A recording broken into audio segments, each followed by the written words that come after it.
segala hormat pujian ku tinggikan Yesus. Pujian bagimu, segala hormat pujian bagimu, segala hormat pujian bagimu. Mari kita buka Amsal pasal ke-16. Dan sore ini kita sudah sampai kepada ayat yang ke-24.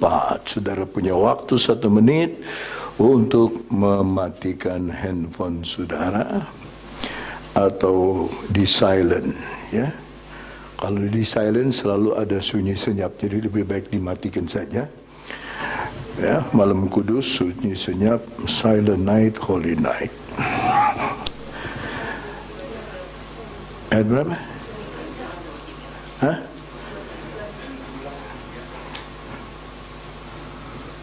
Saya bilang hari ini tahun 24 kan? Kan? Ya. Jadi kita akan membaca ayat 23. Kita baca yang minggu lalu mau diterangkan. Hati orang bijak menjadikan mulutnya berakal budi dan menjadikan bibirnya lebih dapat meyakinkan. Dalam salinan bahasa Inggris dikatakan the heart of the wise teaches his mouth and adds learning to his lips.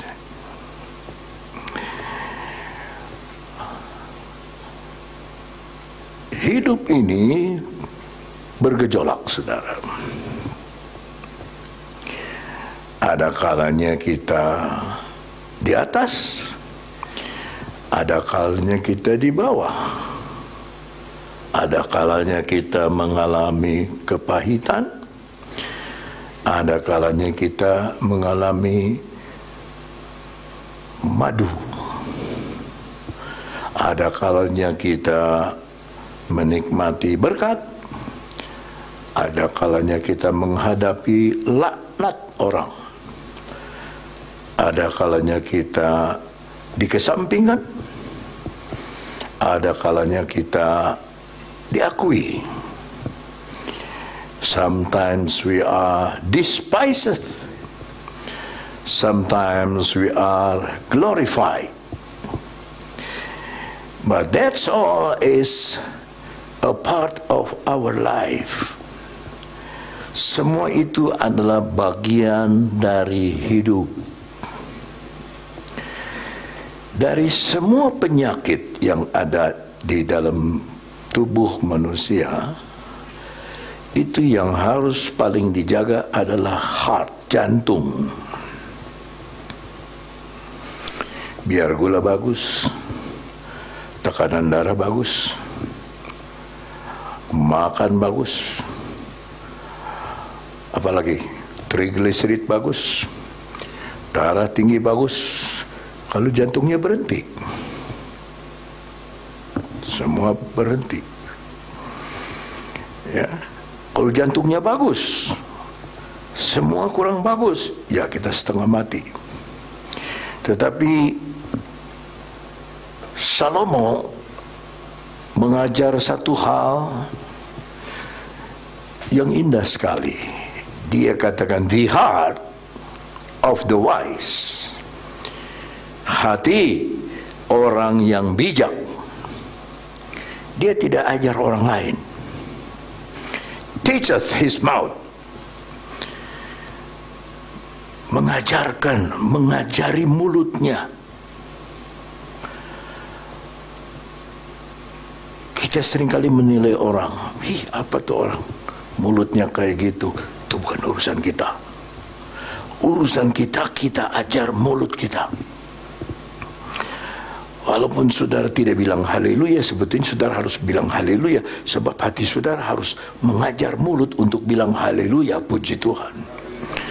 Nah, itu ikut-ikutan. The heart of the wise, hati orang bijak, teases his mouth. Saya waktu masuk, waduh, udah gak sabar ingin 25 Desember ya. Padahal ini baru 24 November. Sudah gak sabar supaya cepat 25 Desember. Pada waktu 25 Desember itu kelahiran Yesus, ada 3 wise men, 3 orang bijak. Matius pasal yang kedua, ayat yang ke-1. Sesudah Yesus dilahirkan di Bethlehem, di tanah Yudea pada zaman Raja Herodes, datanglah orang-orang Majus dari timur ke Yerusalem. Kita lihat bahasa Inggrisnya.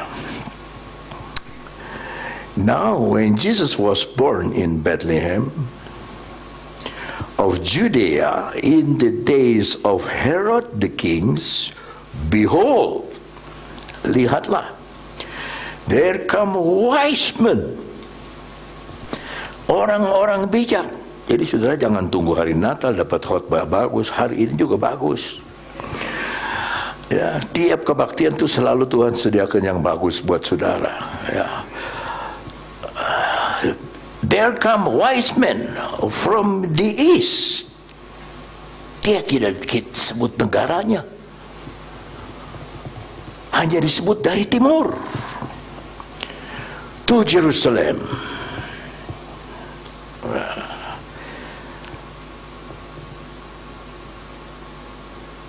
Namanya saya suka ingat, suka lupa. Melchior, Baltasar, satu lagi ini suka lupa. Syukur kalau ingat.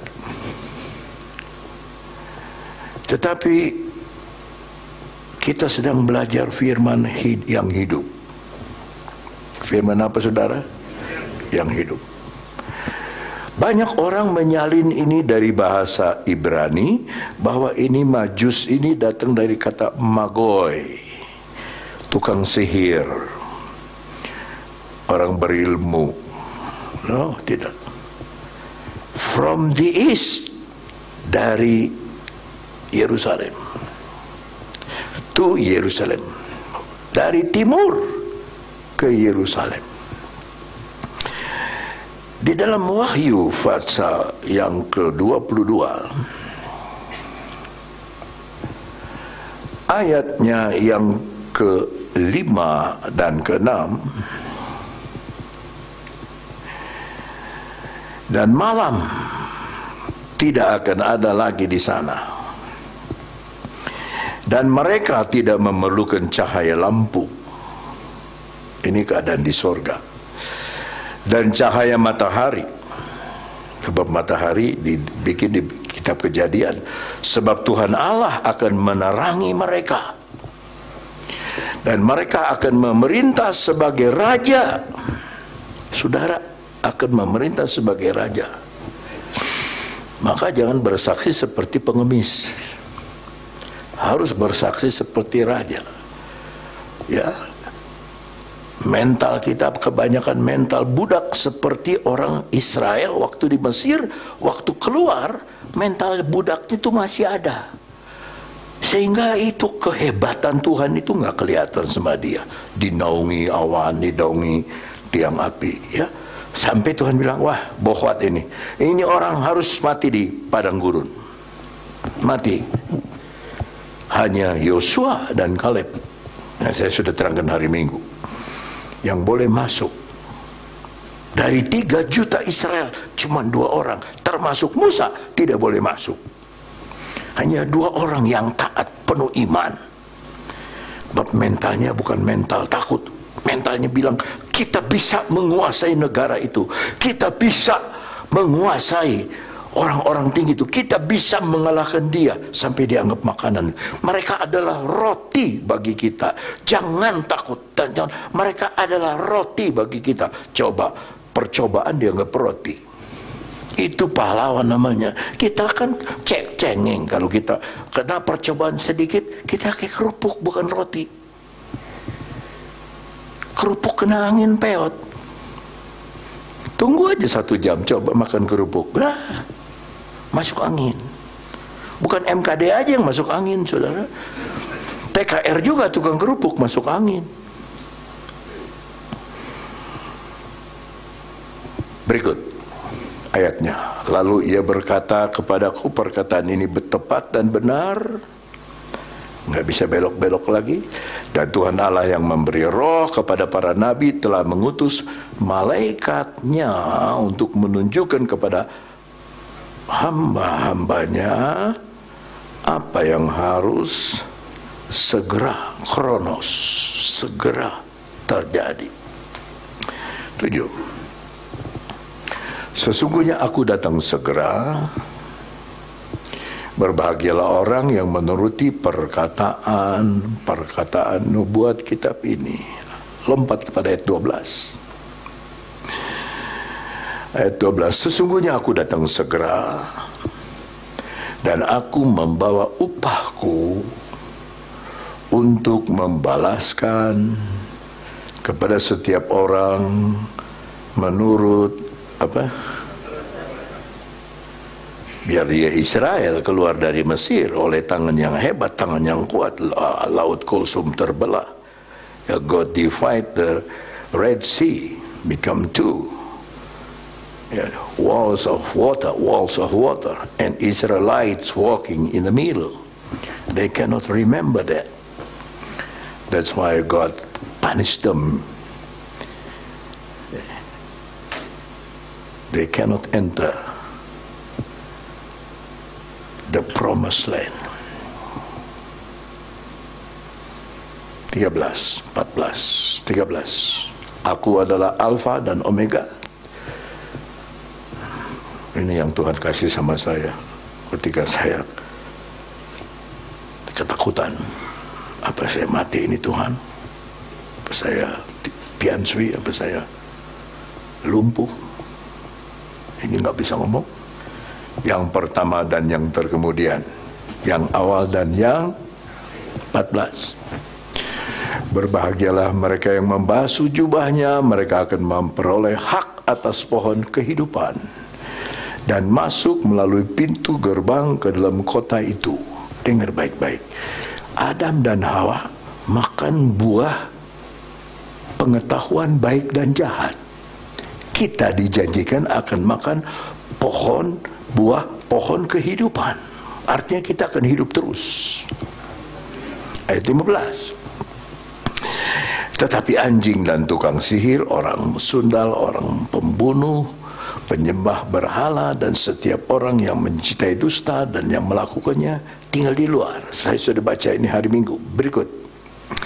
Aku, Yesus, telah mengutus malaikatku untuk memberi kesaksian tentang semua ini kepadamu bagi jemaat-jemaat.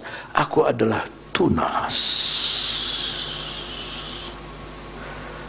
yaitu keturunan Daud, bintang timur. Ada haleluya. Bintang timur yang gilang gemilang. Tuhan kadang-kadang bicara tentang ilmu hayat, benih yang tumbuh, sawah yang dibajak, tanah yang keras, tanah yang baik, tanah yang berbatu, tanah. Tetapi tiba-tiba dia di sini menyatakan diri sebagai ahli ruang angkasa. Kita lihat bahasa Inggrisnya. Tidak pakai IMG. I, Jesus, have sent mine angel to testify unto you. Semua kesaksian melalui mulut. Testify unto you these things in the churches. Dalam jemaat-jemaat. I am the root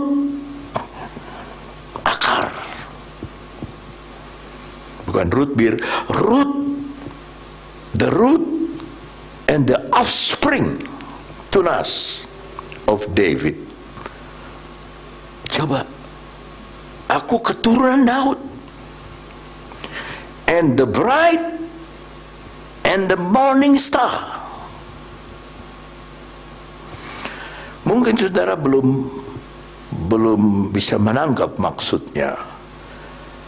Morning star atau bintang fajar yang kita suka nyanyi, Yesus kembang mawar Saron, bintang fajar yang mulia. Kita nggak ngerti yang kita ngomong bintang fajar, cuman enak aja nyanyinya bintang fajar yang mulia, sampai petot-petot kita nyanyi. Tapi kita nggak ngerti bintang fajar itu disebut bintang fajar, the bright and morning star, karena dia mendahului fajar. Sebelum fajar menyingsing, jam 6, jam 4 kita lihat di sebelah timur ada bintang fajar paling terang dari segala sesuatu. Maka kita kembali kepada Amsal, kita bisa mengerti sedikit sekarang. Hati orang bijak menjadikan mulutnya berakal budi. Coba kita lihat bahasa Inggris. The heart of the wise. Siapa ini yang wise ini? Kalau bukan Yesus. The heart of the wise teaches his mouth.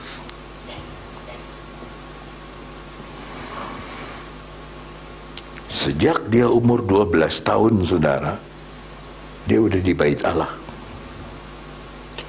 Saudara umur 12 tahun main apa? Main ketepel. Dia 12 tahun sudah di bait Allah. Selama 18 tahun tidak ditulis dia di mana. Tidak ditulis dia di mana. Hanya kitab Nabi Yesaya pasal 49 yang menerangkan sedikit di mana Yesus itu. Yesaya 49 ayat 1. Dengarkanlah aku, hai pulau-pulau. Perhatikanlah, hai bangsa-bangsa yang jauh. Maksudnya orang kafir. Kita ini bangsa yang jauh dari Tuhan. Tuhan telah memanggil aku. Sejak apa? Sejak dari kandungan. Saudara tuh nggak tahu. Waktu saudara dikandung oleh ibu saudara, saya dikandung oleh ibu saya, kita masih ada di alam maya pada, di alam sebelum masuk di dalam maya pada ini, di dalam masa purba kala yang kita tidak tahu mau jadi lelaki atau mau jadi perempuan. Tuhan udah pilih. Tuh ya, kita susah ngomong amin haleluya tuh, hati kita tuh nggak mau ngajar mulut bilang amin haleluya gitu.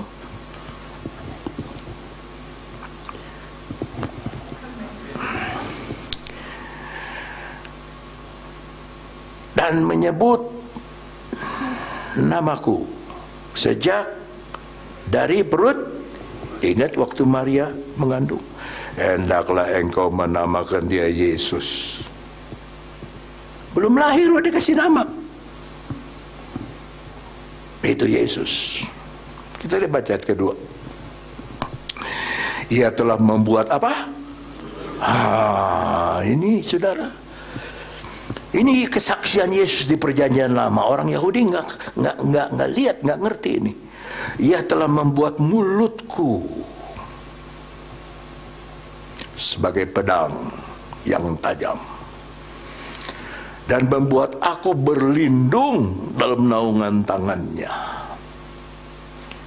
Ia telah membuat aku menjadi anak panah yang runcing, dan menyembunyikan aku dalam tabung panahnya. 18 tahun dia disembunyikan.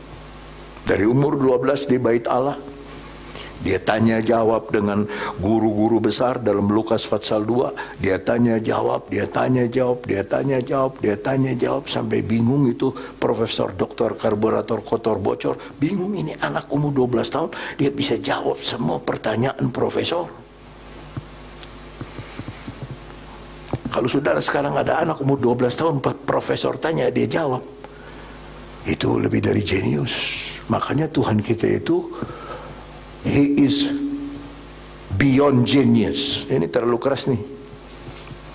He is beyond genius. Bisa bilang, nggak bilang amin sih, susah. Mulut kita mesti diajar. Haleluya, amin, haleluya, amin. Puji Tuhan, haleluya, amin. Tuh malah diejek. Suruh kecilin malah dikerasin. Ia telah membuat aku menjadi anak panah yang runcing. 18 tahun dia didiamkan.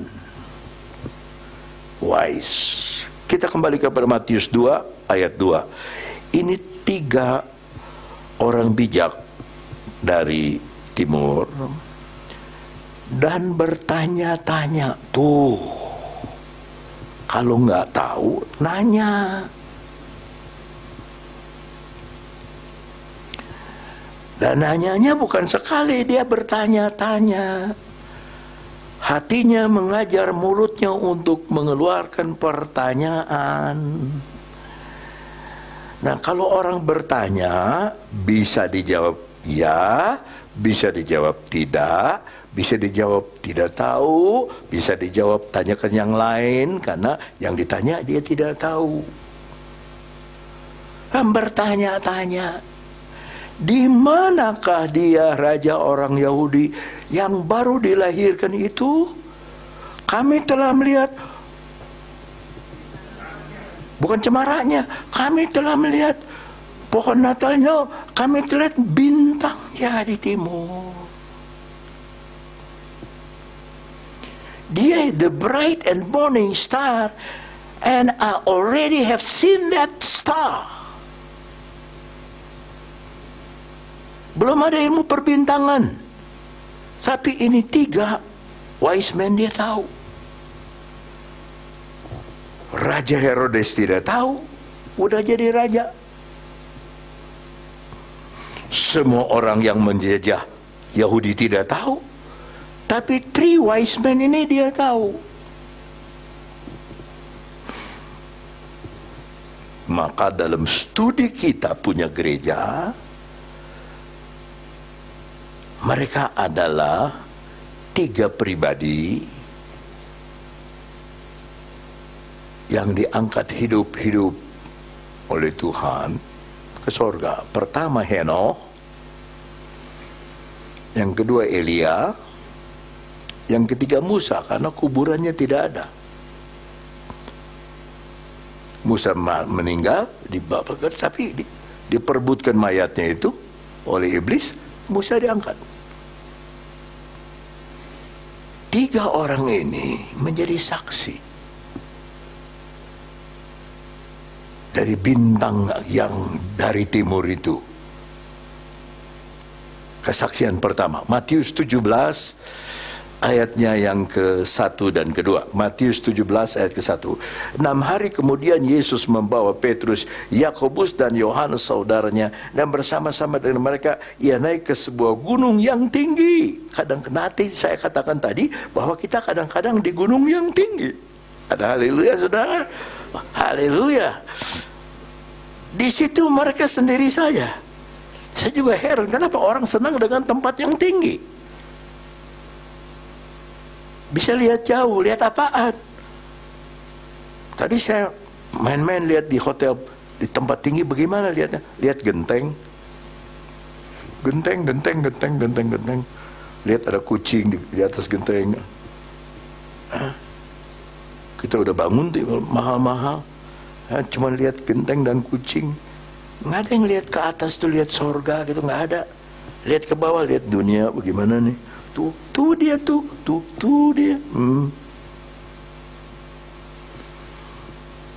Makanya kalau kita lihat ke dunia, udah nggak ada harapan, hopeless, tidak ada harapan lagi, tidak bisa. Oh sudah kita udah bocah lah, Udah siap-siap aja, bocah. No. Bagaimana iman saudara bilang? Bagaimana? Di situ mereka sendiri saja dengan Yesus. Ayat 2. Lalu Yesus berubah rupa.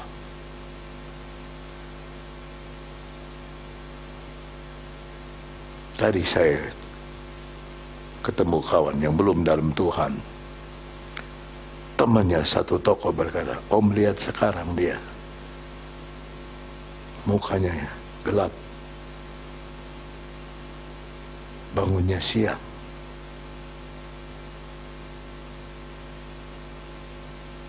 Tidak ada cahaya." Itu yang ngomong orang dunia. Belum terima Tuhan. Tapi dia tahu. Coba Om menasehatin dia.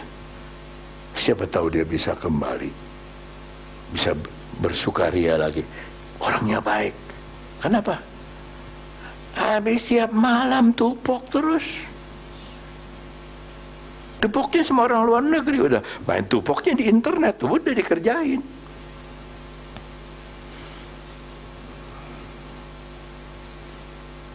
Wajahnya seperti matahari.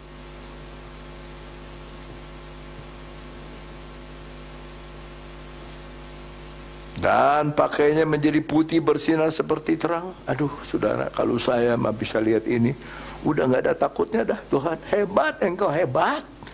Apapun yang tidak bisa Engkau kerjakan, karena begitu hebatnya Tuhan kita. Baru berubah rupa aja.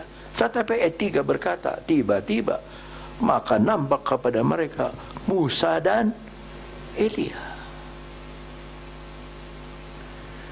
2/3 dari 3 saksi dari timur itu, the 3 wise men itu, 2/3 ada di sini, sedang berbicara dengan dia. Sedang apa? Kenapa Musa dan Elia bicara? Hatinya suruh dia bicara. Mungkin terlalu dalam ya. Yang mana ini yang satu lagi ini? Henoh ini. Ada di Yudas 1 ayat 14. Yudas 1 ayat 14. Juga tentang mereka. Henoh. Henoh ini paling panjang umurnya ya. Supaya Elia tuh nggak ada matinya. Diangkat hidup-hidup. Keturunan ke-7 dari Adam. Henoh. Telah bernubuat katanya. Sesungguhnya Tuhan datang dengan beribu-ribu orang kudusnya. Haleluya. Yang 2 saksi disuruh menemani kedatangan Yesus yang pertama, tapi saksi yang pertama Henoh disuruh bersaksi tentang kedatangan Yesus yang kedua. Dia, Tuhan akan datang dengan beribu-ribu orang kudusnya. Ayat 15. Hendak menghakimi semua orang dan menjatuhkan hukuman atas orang-orang fasik karena semua perbuatan fasik yang mereka lakukan dan karena semua kata-kata nista yang diucapkan orang-orang berdosa yang fasik itu terhadap Tuhan. Kata-kata mengolok, menghina Tuhan itu dihakimi oleh Tuhan. Makanya kalau kembali ke Amsal, ini the wise man ini adalah Yesus sendiri. Coba kita lihat kembali ke Amsal. No other man. The heart of the wise teaches his mouth. Mengajar mulutnya.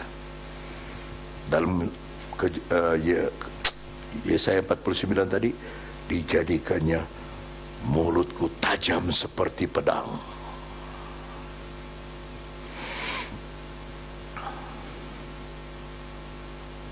And added, menambahkan learning to his lips.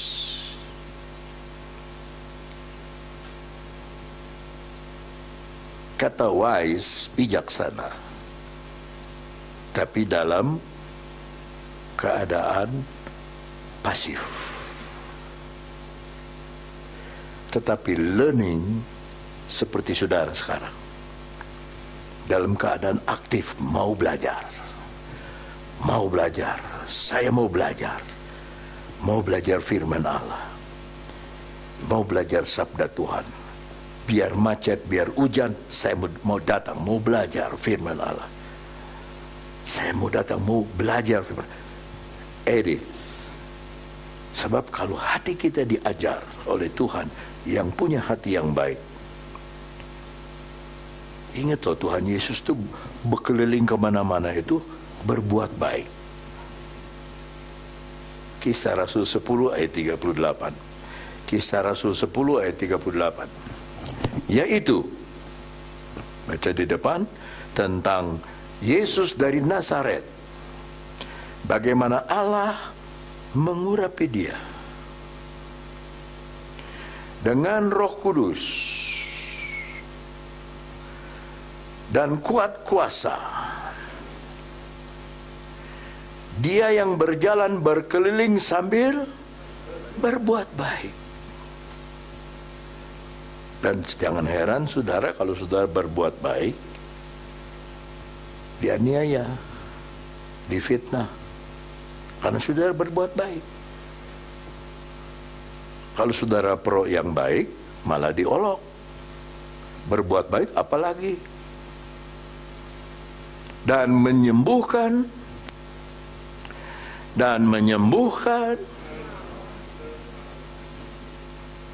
Siapa yang berani ngomong? Udah bocah ini, udah nggak ada harapan lagi. Buat saya dia menghina Tuhan. Udah aja, belum. Memang kehendak Tuhan lebih tinggi dari kekuasaan Tuhan. Tapi kalau Tuhan berkehendak sembuh, kalau dia sudah buka pintu, tidak ada dokter yang bisa tutup pintu. Tapi kalau Tuhan tutup pintu, tidak usah sakit. Adik saya sendiri meninggal.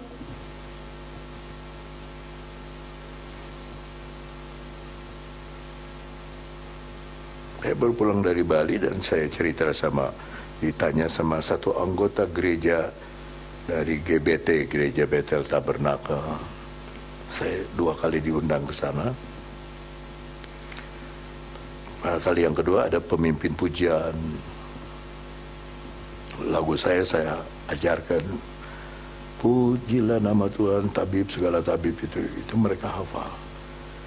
Jadi ketika kawan saya ini menyebarkan foto saya dan menyebarkan berita bahwa sudah meninggal Pak Ondatu, nangis itu jemaat. Padahal jemaat saya bukan.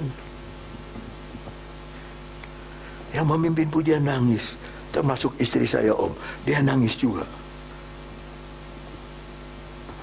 Tapi besoknya ada ralat bahwa yang meninggal bukan Om Ondatu, adiknya. Benar tuh nyanyiannya sekarang air mata, besok sukaria, katanya. Betul katanya. Jadi orang yang menangis itu dia menyanyi sekarang. Aduh, Tuhan juga begitu sama saudara. Kadang-kadang dia datang kepada kita, membingungkan kita. Nah, saya mau buka satu ayat, saya mohon saudara tidak lupa ayat ini.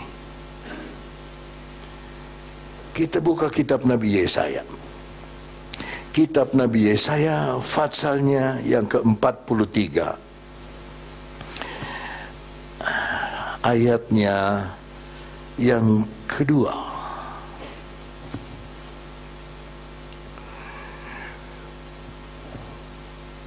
Apabila engkau menyeberang melalui air, aku akan menyertai engkau. Itu bilang amin, haleluya. Itu nggak mesti dilatih mulut saudara oleh hati yang bijak dong. Jadi hati saudara belum bijak-bijak amat ini. Aku akan menyertai engkau, atau melalui sungai-sungai engkau tidak akan dihanyutkan.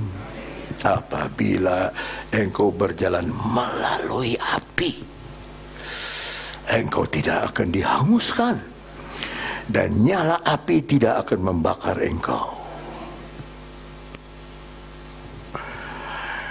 When thou passest through the waters, I will be with thee. Dia ikut-ikut sama dengan kita. Loh, kalau dengan Yesus, saudara, kita nggak usah takut. And through the rivers, they shall not overflow thee. Nggak akan tenggelam. When thou walkest through the fire, melalui api pencobaan, api macam-macam, thou shall not be burned, engkau tidak akan terbakar. Neither shall the flame kindle upon thee. Tidak akan ada yang menyala di pakaianmu. Aduh, di badanmu tidak akan ada yang menyala. Perhaps you are now experiencing the drowning or crushing experience, burning power of a trial right now. If so, then you need to know, first of all, that God knows everything. Mungkin saudara sedang mengalami ini. Jalan melalui air, jalan melalui sungai, jalan melalui api yang menyala-nyala, sedang mengalami. Saudara sedang dihancurkan, sudah seperti rasanya tenggelam seperti Petrus. Ingat satu hal yang nomor satu, bahwa Tuhan tahu itu semua. Yang kedua, ini yang menghibur kita. Ini bagian hidup. Seperti tadi saya katakan di dalam awal khutbah, bagian hidup kita kadang-kadang di tempat tinggi, kadang-kadang di tempat berair, kadang-kadang kering, kadang-kadang berair, kadang-kadang becek, kadang-kadang berdebu, kadang-kadang basah. Mata kadang-kadang keluar air mata, nggak habis-habis, kadang-kadang tidak bisa menangis lagi. Kadang-kadang sudah mengap-ngap, aduh, bagaimana ya, aduh, mengap-ngap. Kemana mata saudara melihat? Kepada dokter, kepada spesialis, atau kepada Tuhan, Sang Pemberi hidup? Haleluya, haleluya. Ya, no matter who you are or where you come from, or what decision you make in life, di mana saja saudara berada, atau saudara datang dari suku apa, dari mana saudara datang, latar belakang apa, atau keputusan-keputusan apa yang saudara ambil di dalam kehidupan. Saudara akan menghadapi penyakit, menghadapi kelemahan, dan kehilangan. You will face illness, you will face pain, and sometimes you will face loss, kehilangan.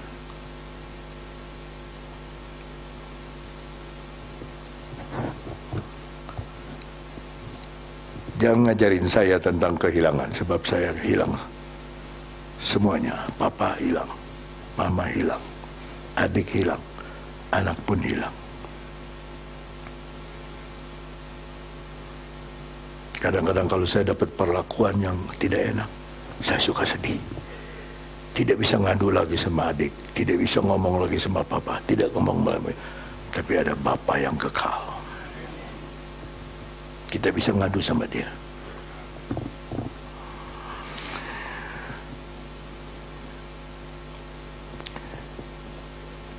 In this verse 2, embedded, terjalin,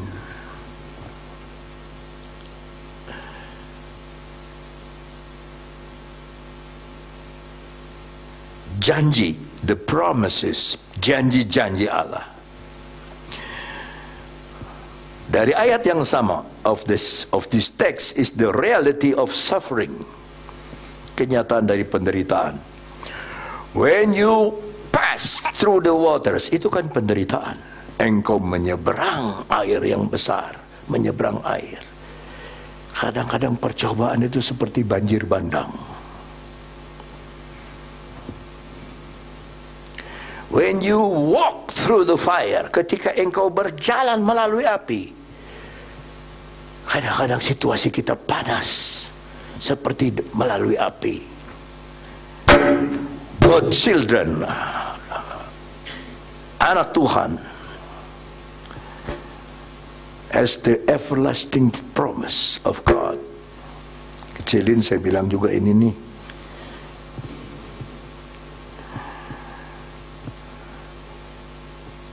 God will be with you all the time. They will not overcome you, will not be harmed. Semua percobaan tidak bisa mengalahkan saudara dan tidak akan bisa melukai saudara. Karena ada Allah, Tuhan kita yang setia. Itu sebabnya dia disebut Immanuel. God with us. Allah beserta, bersama, bareng dengan saya, dengan saudara. Itulah Natal.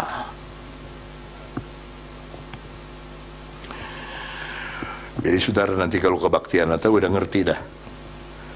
Ya, cuman kita merayakan saja. Udah ngerti Natal ini apa artinya. Sekarang datang tantangan. If you are in Christ today, kalau saudara ada di dalam Kristus sekarang, di dalam gereja dan di dalam Kristus lain, orang yang di dalam Kristus, aduh, pasti ada di gereja. Tapi belum tentu orang yang ada di gereja ada di dalam Kristus. But if you are in Christ, then you have been redeemed by God. Sudah tebus oleh Allah. And He will not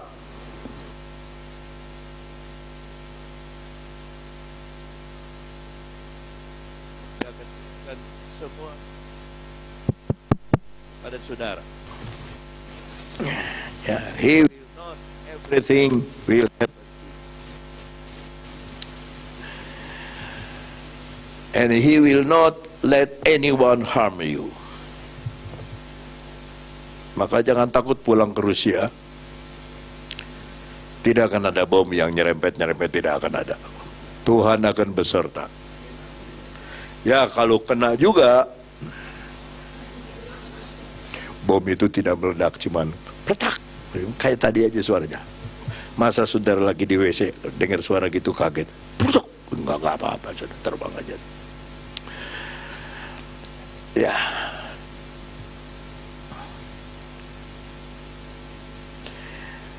Di dalam ayatnya yang ke-1, dia bilang begini, tetapi sekarang beginilah firman Tuhan yang menciptakan engkau. Saudara ini ciptaan Tuhan. Jelek-jelek papan jati, buruk-buruk papan jati, jelek-jelek saudara sendiri. Tuhan itu keluarga kita karena kita dianggap ciptaannya. Hei Yakub, bukan hei Israel. Yakub itu cong tipo. Yakub ini sancipa. Yakub ini tukang tipu. Ya? Astuti, asli tukang tipu yang membentuk engkau. Coba saudara renungkan. Orang buruk seperti Yakub, aku yang membentuk engkau. Baru disebut, hei Israel, berubah. Dari yang jelek menjadi bagus. Israel adalah putra raja. The Prince of Elohim, putra Allah. Israel. Dulunya Sancipa, Xi Jinping. Sekarang Xi Jinping. Jadi presiden. Sekarang jadi anak Tuhan. Dari tadi saya tunggu haleluya loh. Sekarang jadi anak Tuhan. Lalu perintah pertama dari Tuhan, janganlah takut.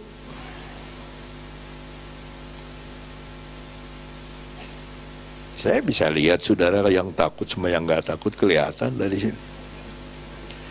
Sebab aku telah menebus engkau. Siapa masih ingat menebus itu? Membeli kembali, to buy back.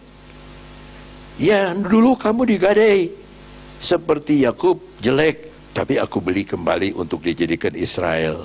Amin. Mobil ini rongsok.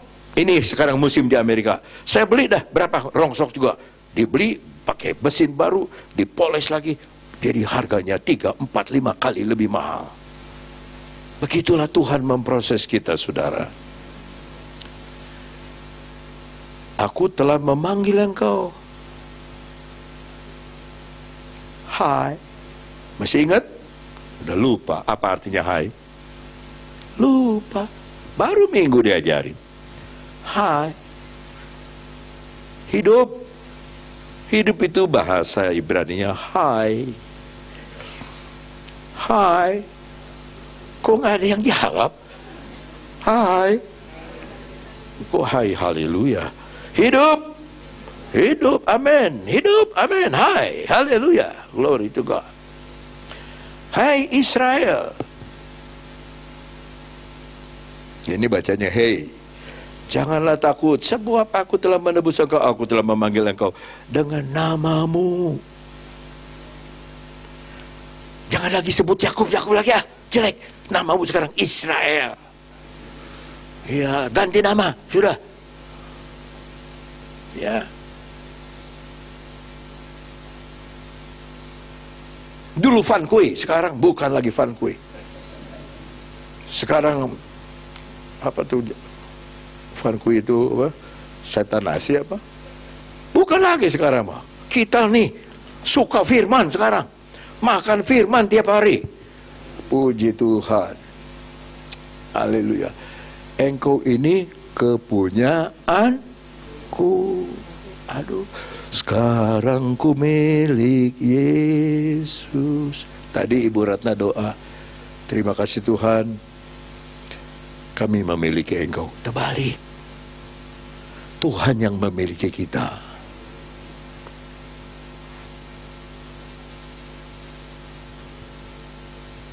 Tadi dalam doa saya dengar ada yang berdoa. Kami alaskan doa di dalam nama Amin. Nama siapa? Amin. Tapi saya pikir-pikir, betul juga. Amin itu salah satu nama Yesus. Benar juga, jadi saya nggak salahkan. Nanti saya akan doa sebentar. Saudara, pulanglah dengan berkat dari Allah, dari Bapa enggak? Pulanglah dengan amin. Udah, cukup. Semua sudah terbaca di dalam amin. Ada haleluya. Dan karena saudara disebut milikku, you have to be intimately acquainted with your situation and have already committed myself to your salvation. You belong to me, says God. And I will not let anything or anyone harm you. Karena you are mine, engkau milikku. Ingat waktu tahun 50-an, kita SD disuruh berbondong-bondong ke bioskop nonton film Pat Boone. Remember you're mine. Waduh, ingatlah kamu itu milikku. Dia sama pacarnya liburan sama teman-temannya sekolah. Hey, sayangku, ingat nih, di situ banyak cowok. Ya, kamu bisa tergoda. Ada yang minta dansa, ada yang minta alamat. Tapi ingat baik-baik. Remember you're mine. Kamu itu milikku. Ya, zaman dulu tuh saudara, pacaran zaman dulu nih, daun ditaruh di buku sampai tua, sampai kerancang jadi bagus. Itu ditaruh di amplop, kirimin sama orang. Orang itu dia taruh di bukunya. Ini, waduh banyak bener nih. Waduh, daunnya banyak, ya pacarnya banyak soalnya. Oh, wah. Tetapi kata yang benar, remember your man. Nggak usah pakai daun-daun lah. susah ya membuat saudara senang itu. Susah benar. Aduh. Nah, mari kita tutup dengan sebuah ayat dalam Roma pasal 8 ayat 28.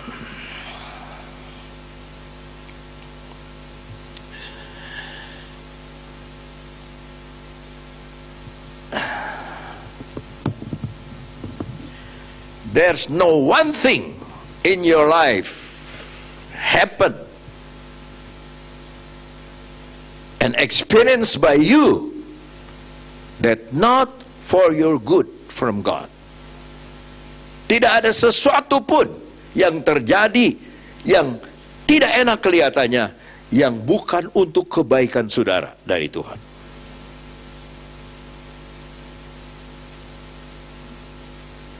Semua untuk kebaikan kita. Roma 8:28. Kita tahu sekarang bahwa Allah turut bekerja. Ulangi kata turut bekerja. Jangan saudara anggap saudara sendiri yang bekerja, Tuhan juga kerja. Dalam segala sesuatu. Di pasar, di toko, di mana saja. Dalam segala sesuatu. Untuk mendatangkan kebaikan. Bukan celaka. Kebaikan. Bagi mereka yang mengasihi dia. Saya tanya, apa saudara mengasihi Yesus? Kalau saudara mengasihi Yesus, tidak akan ada yang perlu saudara takutkan. Tidak ada yang perlu saudara khawatirkan. Karena yang terjadi bagi kita hanya untuk kebaikan kita. Siapa sangka anaknya Pak Roy sudah di ITB semua lulus dengan baik? Siapa pernah sangka?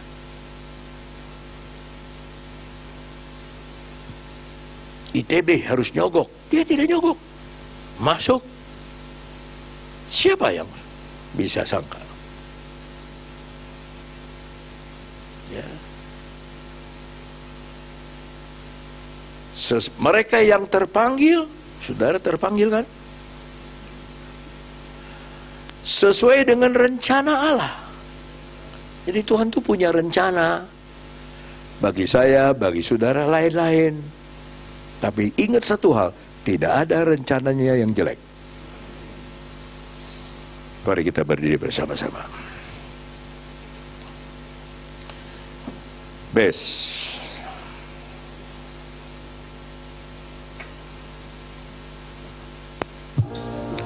Indah rencanamu.